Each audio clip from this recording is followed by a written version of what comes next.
ازيكم؟ اخباركم ايه؟ يا رب تكونوا بالف خير. النهارده هاخدكم في جوله في شقه.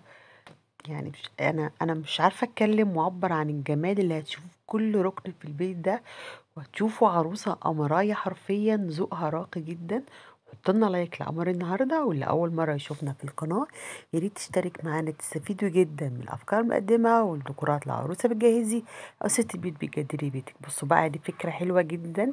الاكسسوارز ورا على الحيطه ورا الانتريه او الصالون سيمبل قوي، بشكل فيه شموع. وهنا كمان بتحط هنا شموع. شايفين الشمع كله مالي البوله اللي هي عاملاها الكبيره دي، مش عارفه اسميها ايه. شكله حلو قوي وفي نفس الوقت تكلفه قليله. بصوا بقى الجو اللي فيه هدوء وفيه شمع كمان. النجف سيمبل قوي. الاكسسوارز تحفه، لون الجولد مع البيج حلو جدا.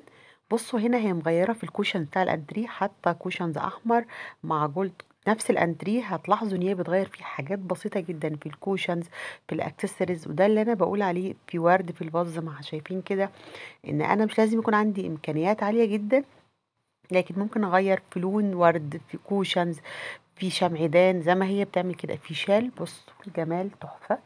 الناس بقى عشاق الحاجات المودرن قوي والسيمبل قوي، اعتقد ان الشقه دي ذوقها هيعجبهم قوي، من غير بقى قايمه وتفاصيل كتير. بصوا اوضه النوم قد ايه الجمال. سرير متنجد كابوتينيه، نور كده سيمبل. فرو هنا بتجدد فيه فرش السرير. بصوا الحاجات التركوب بتبقى حلوه جدا. بصوا جمال هنا اوضه النوم تحفه، تحفه بشكل حلو قوي. اهو بصوا بقى الجمال. حطوا لنا لايكات كتير لفيديو النهارده لو عجبكم. انا شخصيا يعني بيعجبني اول الستايل ده، ودي الحاجات اللي بتخطف قلبي اكتر من العفش الكتير او البهرجه كتير في العفش. بصوا الالوان طبعا هاديه جدا، وانا شخصيا بحب الفواتح قوي. هنا الانتريه قد ما هو سيمبل قد إيه مريح، حتى تحس ان هو مريح في القعده. مدخله معاه بقى درجات الكشمير. المرايات مكترة منها عشان توسع المكان. الشقة مساحتها مش كبيرة قوي، بس هي مستغليها صح. بصوا هنا هي بتنظم، هي طبعا أيقونة نظافة وترتيب.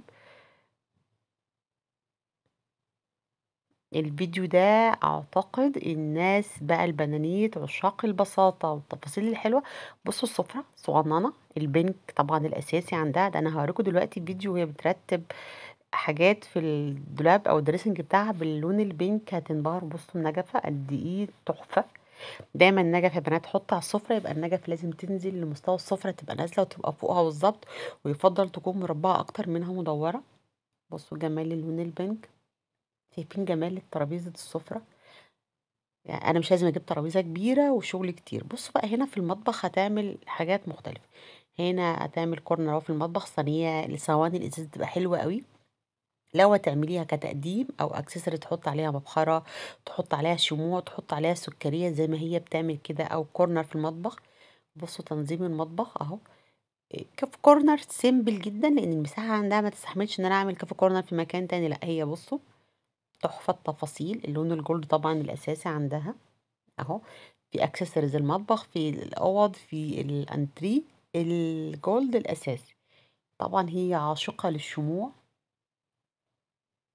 شايفين بقى الشكل النهائي تحفه، حلو قوي. طبعا ده بعد ترتيب المطبخ بقى بيدي شكل حلو قوي. واللون الرخامي دايما بيبقى رائع في المطابخ، في السيراميك بيدي احساس بان المكان مترتب، والمكان دايما نضيف. الابيض حلو قوي في المطابخ يا بنات، ما تقلقوش منه في التنظيف. هنا غسالة الاطباق اهي، والترتيب هي كل الحاجات عندها باللون الابيض والجولد، يعني اساس الشقه كلها. حتى بصوا ال الاطباق برضو اطارها جولد. هنا وهي بتنضف ده جزء من روتينها اليومي. بصوا حاطه جزء شكله الرخامه على البلت ان، بعد شكل حلو جدا. تلميعها بقى وترتيبها اليومي، هي كمان منمقه جدا. مش مجرد ان هي ذوقها حلو في اختك، هي كمان منظمه جدا وبتهتم بكل التفاصيل اللي بتبصوا بقى افكار لادراج المطبخ اهو. الباسكتات والترتيب بتاعها. طبعا دايما التلميعه اللي بتاعه الحوض اللي في الاخر دي بتدي احساس ان البيت كله بقى فيه راحه رهيبه اهو. بصوا حاطه الحاجات اللي حاطه فيها الحلويات والشوكليت باللون الجولد، وشكلهم حلو قوي ومختلف.